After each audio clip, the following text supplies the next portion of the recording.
Un petit coup avant qu'il s'arrête pour le feu rouge. Là, il tourne à Voilà, il 90 tourne. degrés. Il a bien mis son clignot. Là, on a de la chance, il n'y a pas de piétons, mais il les avait détectés, donc il se serait arrêté correctement.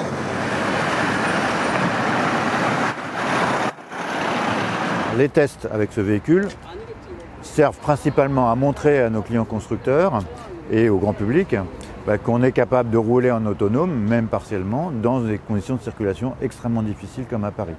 Donc ce n'est pas de la science-fiction, ce sont avec des capteurs qui ne coûtent pas le prix de la voiture, donc c'est finalement relativement accessible dans les prochaines années.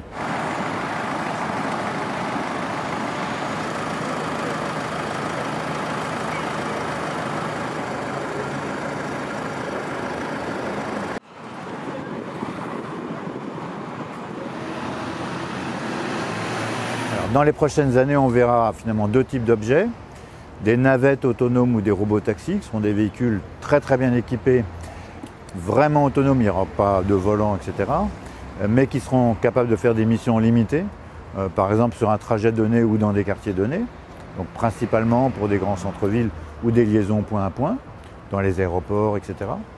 Et puis le deuxième objet, c'est la voiture de Monsieur Tout-le-Monde, mieux équipée, qui, elle, ne sera pas complètement autonome, mais qui fera déjà des fonctions sympathiques, du genre assistance aux embouteillages ou circulation automatique, autonome, dans des voies du type périphérique parisien, par exemple. Je pense que dès 2020, on commencera à avoir des véhicules de volume équipés.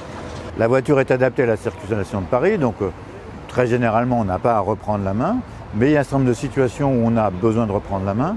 Ce sont des cas pas si exceptionnel que ça, par voilà, exemple des zones de travaux, des cortèges officiels qui passent, et puis dans certains cas, le véhicule n'est pas capable de gérer la situation, il va vous demander de reprendre la main.